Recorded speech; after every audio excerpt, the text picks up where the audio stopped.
नमस्कार दोस्तों, कैसे हैं आप लोग। आशा करता हूं आप लोग कुशल मंगल होंगे, अच्छे से होंगे। आप सभी का मेरे ब्लॉग में स्वागत है। जैसे जैसे राम मंदिर के प्राण प्रतिष्ठा का समय नजदीक आ रहा है, वैसे वैसे नई चीजें सोशल मीडिया पे चल रही हैं। अचानक ट्रेंडिंग में सनातन धर्म के शंकराचार्य आ गए और बहुत सारे लोग शंकराचार्य के बारे में जानने के लिए, समझने के लिए गूगल को सर्च करने लगे। शंकराचार्य हैं कौन, आखिर क्या होते हैं ये सनातन धर्म में, इनकी क्या प्रतिष्ठा होती है। लगातार खबरों में चल रहा है कि शंकराचार्य 22 जनवरी को होने वाले राम मंदिर के प्राण प्रतिष्ठा समारोह में नहीं जा रहे हैं। तो आइए पहले कुछ एक बातें कर लेते हैं कि आखिर शंकराचार्य कौन है। हमारे युवा, बहुत सारे ऐसे युवा हैं जो शंकराचार्य के विषय में नहीं जानते हैं। और ये पद भारत में सनातन संस्कृति में बहुत ही डार्क मोड में अब तक रहा था।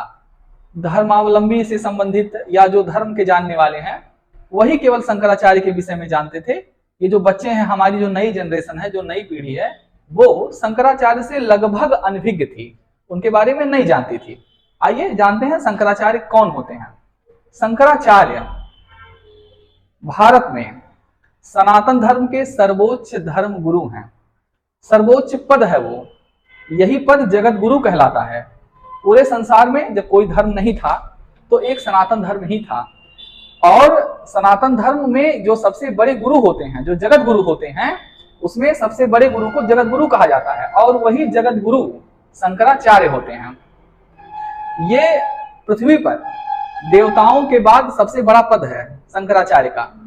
और हमारे सनातन धर्म में, वैदिक धर्म में जो शंकराचार्य भगवान हैं, उन्हें यहाँ पर मनुष्य के रूप में देवता समझा जाता है। तो शंकराचार्य का पद इतना बड़ा है कि वो पृथ्वी पर मनुष्य के रूप में देवता हैं। अब बात यह है कि शंकराचार्य, और आगे भी कुछ बात करेंगे, शंकराचार्य जी नहीं जा रहे हैं। तो नहीं जाने का एक विशेष कारण है। कारण यह है कि शंकराचार्य मंदिर के प्राण प्रतिष्ठा में जाकर करेंगे क्या। अगर मोदी जी सब कुछ करेंगे तो क्या सनातन धर्म के शंकराचार्य, जो चारों शंकराचार्य हैं, वो बैठकर रणबीर कपूर के बगल में ताली बजाएंगे। आप स्वयं सोचिए। शंकराचार्य कोई कांग्रेसी नहीं है, कोई धर्म विरोधी या हिंदू विरोधी नहीं है। हमने देखा अभी सोशल मीडिया पे बहुत सारे जो नए नए लड़के हैं, फेसबुक या व्हाट्सएप यूनिवर्सिटी से ज्ञान प्राप्त कर रहे हैं रोज लगातार, वो लोग शंकराचार्य जी को कांग्रेसी कह दे रहे हैं, हिंदू विरोधी कह दे रहे हैं। कोई किसी से तुलना कर दे रहा है। इस पृथ्वी पर शंकराचार्य की तुलना किसी से नहीं की जा सकती, किसी से भी नहीं की जा सकती। हाँ, यहूदी में या ईसाई में जैसे पोप होते हैं, बौद्ध धर्म में जैसे दलाई लामा होते हैं, ये शंकराचार्य के समकक्ष माने जा सकते हैं। ये समकक्ष है नहीं, ये माने जा सकते हैं। पृथ्वी पर सनातन धर्म में शंकराचार्य सर्वोच्च पद है और ये धर्म का सर्वोच्च पद है। पता नहीं कितने प्रधानमंत्री आएंगे और कितने जाएंगे, कोई शंकराचार्य की बराबरी नहीं कर सकता। वो पद बहुत बड़ा पद है। प्रधानमंत्री से कई प्रधानमंत्री से बड़ा वो पद है। अगर प्रधानमंत्री के बाद कोई बड़ा पद हो, उससे भी बड़ा कोई पद हो, उससे भी बड़ा कोई, तो उससे भी बड़ा पद शंकराचार्य का है। उनके पद की तुलना किसी से नहीं की जा सकती इस पृथ्वी पर। हमारे जो शंकराचार्य भगवान हैं, वो इस पृथ्वी पर साक्षात देवता के रूप हैं। कृपया उनका मजाक उड़ाना सोशल मीडिया पे बंद करें। तो कौन होते हैं शंकराचार्य, अभी हमने डिटेल में बताया। तो धार्मिक मान्यताओं के मुताबिक आदि शंकराचार्य ने देश में 4 मठों की शुरुआत की। शुरू में जो आदिदेव हमारे शंकर थे, उन्होंने राष्ट्रीयता को और धर्म को एक सूत्र में पिरोकर रखने के लिए 4 मठों की स्थापना की। इन्हें जगत गुरु के नाम से जाना जाता है, वही जगत गुरु हैं। आदिदेव शंकर ही जगत गुरु हैं, क्योंकि उस समय कोई धर्म तो था नहीं, एक ही धर्म था सनातन। तो उसमें जो सबसे बड़े गुरु हुए वो जगत गुरु कहलाए। उन्होंने अपने 4 प्रमुख शिष्यों को देश के 4 दिशाओं में स्थापित किए गए मठों की जिम्मेदारी दी। यानी देश के 4 दिशा, पूरब, पश्चिम, उत्तर और दक्षिण में जो मठ स्थापित किए गए, उनके 4 शिष्यों ने उसकी जिम्मेवारी संभाली ताकि सनातन धर्म का प्रसार किया जा सके। इन मठों के प्रमुखों को शंकराचार्य कहा जाता है। यानी जो पूरा पश्चिम, उत्तर और दक्षिण में 4 मठ हैं, जो हिंदू धर्म के सनातन धर्म के जो केंद्र हैं, वहां के जो प्रमुख हैं, उन्हीं को शंकराचार्य के नाम से जाना जाता है। सनातन धर्म में शंकराचार्य को सर्वोच्च माना गया है। ठीक है, अब आइए हम आपको बताएं मठ या पीठ क्या होते हैं। तो सनातन धर्म के मुताबिक मठ में गुरु अपने शिष्यों को सनातन धर्म की शिक्षा और ज्ञान देते हैं। यह आध्यात्मिक शिक्षा होती है। हालांकि इसके साथ ही मठों में जीवन के कुछ अहम पहलू, सामाजिक सेवा, साहित्य आदि का भी ज्ञान देते हैं। मठ एक ऐसा शब्द है जिसे बहुधार्मिक अर्थ है। देश के 4 प्रमुख मठ, यानी देश में 4 प्रमुख मठ हैं, द्वारका, ज्योतिष, गोवर्धन और श्रृंगेरी पीठ। दरअसल संस्कृति में, जो संस्कृत भाषा है, उसमें मठ को पीठ के नाम से जाना जाता है। कैसे होता है शंकराचार्य का चयन? तो शंकराचार्य का चयन यानी कौन शंकराचार्य बनेगा, ये काफी डिफिकल्ट प्रोसेस होता है, बहुत कठिन प्रक्रिया होती है। ये कोई परीक्षा नहीं है कि आप गए, किसी का देख लिया, कॉपी लिख लिया, परीक्षा देके चले आए और पास हो गए, नकल करके पास हो गए। ये कोई सामान्य परीक्षा नहीं है कि आदमी जाए और लिख के चला आए और पास हो जाए। काफी कठिन परीक्षाएं होती हैं शंकराचार्य बनने की। कौन बनता है शंकराचार्य? शंकराचार्य के पद पर बैठने वाले व्यक्ति को त्यागी, यानी उसका घर बार नहीं रहेगा, वो त्यागी है। दंडी सन्यासी, संस्कृत चतुर्वेद यानी 4 वेदों का ज्ञाता, वेदांत, ब्राह्मण, ब्रह्मचारी और पुराणों का ज्ञान होना आवश्यक है। अब बताइए हमारे देश में कितने लोग हैं जिनके पास इस तरह का ज्ञान है, और वो लोग शंकराचार्य को कांग्रेसी कह रहे हैं। इसके साथ ही उन्हें अपने गृहस्थ जीवन, मुंडन, पिंडदान और रुद्राक्ष धारण करना अहम माना गया। यानी जो शंकराचार्य के पद पे बैठते हैं वो अपना स्वयं का पिंडदान करते हैं। अब बताइए ऐसा कहीं मिलेगा? अहम माना। शंकराचार्य बनने के लिए ब्राह्मण होना अनिवार्य है, जिन्हें 4 वेद और 6 वेदांतों का ज्ञाता होना चाहिए। यानी 4 वेद और 6 वेदांग का ज्ञाता उसे होना चाहिए, वह व्यक्ति शंकराचार्य की पीठ पर बैठ सकता है। जिन्हें शंकराचार्य बनाया जाता है, यानी अब शंकराचार्य जो बन रहे हैं, उन्हें अखाड़ों के प्रमुखों, यानी हमारे देश में इसके अलावा भी बहुत सारे अखाड़े हैं, जैसे निर्मोही अखाड़ा है, इस तरीके का।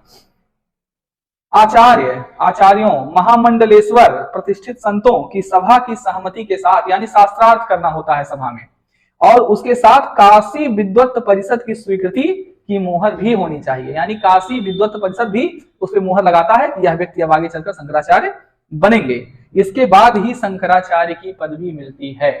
यानी इतने कठिन प्रोसेस, कठिन प्रक्रिया होने के बाद ही शंकराचार्य कोई बनता है। अब आप सोचिए इतना ज्ञान किसके पास है? और हमारे जो फेसबुकिया लोग हैं, दिन रात फेसबुक चला रहे हैं, वो लोग शंकराचार्य को कांग्रेसी कह दे रहे हैं और एंटी हिंदू कह दे रहे हैं। किसी दिन हम हिंदू पर भी वीडियो बनाएंगे और उसमें हम बात करेंगे कि कौन हिंदू है वास्तव में। तो ऐसे लोग इस देश में पड़े हुए हैं जो शंकराचार्य को भी नहीं छोड़ रहे हैं। आइए अब जान लेते हैं कि देश के 4 प्रमुख मठ कौन कौन से हैं, उनके नाम क्या है, और वहां पर इस समय कौन कौन से शंकराचार्य भगवान विद्यमान हैं, और प्रत्येक मठ को यानी प्रत्येक पीठ को एक वेद की जिम्मेदारी दी गई है, वहां पर कौन से वेद आते हैं। तो सबसे पहले आता है गोवर्धन मठ। ओडिशा के पुरी राज्य में स्थित है। गोवर्धन मठ के सन्यासियों के नाम के बाद अरण्य लगाया जाता है। यानी गोवर्धन मठ से जो सन्यासी दीक्षा लेते हैं, शिक्षा लेते हैं, वो अपने नाम के आगे अरण्य शब्द का प्रयोग करते हैं। इस मठ के जो शंकराचार्य जी हैं वो श्री निश्चलानंद सरस्वती जी हैं। यानी श्री निश्चलानंद सरस्वती जी महाराज जो हैं वो गोवर्धन मठ के शंकराचार्य हैं। दूसरा है शारदा मठ। शारदा मठ गुजरात के द्वारका धाम में स्थित है। सदानंद सरस्वती जी शारदा मठ के शंकराचार्य हैं। इस मठ के सन्यासियों के नाम के बाद तीर्थ या आश्रम लगाया जाता है। जैसे आपने किसी के नाम सुना होगा, स्वामी दयानंद सरस्वती या स्वामी दयानंद, स्वामी राम तीर्थ। तो ये जो है ये सन्यासियों का वो नाम है जो जिस पीठ से वो निकले हैं दीक्षा लेके, वो एक पीठ उन्हें एक टाइटल प्रदान करता है, एक नाम प्रदान करता है। और शारदा मठ के अंतर्गत आपके सामवेद को रखा गया है। तीसरा जो मठ है वो ज्योतिर्मठ है, सबसे विख्यात मठ है। उत्तराखंड के बद्रिकाश्रम में ये मठ आपका स्थित है। स्वामी अभिमुक्तेश्वरानंद इस मठ के शंकराचार्य हैं। काफी जगहों पे स्वामी जी का नाम आता रहता है। सबसे एक्टिव स्वामी जी यही हैं। सबसे प्रख्यात जो स्वामी जी हैं, जो लगातार अपडेट में रहते हैं और लगातार लोगों से जुड़े हुए रहते हैं, वो यही स्वामी जी हैं। इस मठ के अंतर्गत अथर्ववेद को रखा गया है। और अगला है श्रृंगेरी मठ। दक्षिण भारत के रामेश्वरम में श्रृंगेरी मठ आपका स्थित है। इस मठ के सन्यासियों के नाम के पीछे सरस्वती या भारती शब्द लगाया जाता है। यानी ये एक टाइटल है जो यहाँ मठ से या पीठ से जो दीक्षा लेने वाले लोग हैं, सन्यासी हैं, उनके नाम के पीछे लगाया जाता है। और जगत गुरु भारती इस पीठ के शंकराचार्य भगवान हैं। इस मठ के अंतर्गत यजुर्वेद को रखा गया है। तो ये कुछ डिटेल्स मैं आपको बता रहा था, और अंतिम में चलते चलते कुछ खास बातें जो मैं आपको बताना चाहूंगा। हमारी बातें अलग हो सकती हैं, हमारे सोच अलग हो सकती है, हमारी राजनीतिक महत्वाकांक्षाएं अलग हो सकती हैं, राजनीतिक पृष्ठभूमि अलग हो सकता है, लेकिन मूल रूप से हम सभी सनातनी हैं और सनातन धर्म में जगत गुरु भगवान का बहुत बड़ा पद है। कृपया सोशल मीडिया पर कुछ भी कहने से पहले आप सोचें, विचार करें और तभी इस तरीके की कोई पोस्ट करें कि हम दुनिया में हंसी के पात्र ना बने।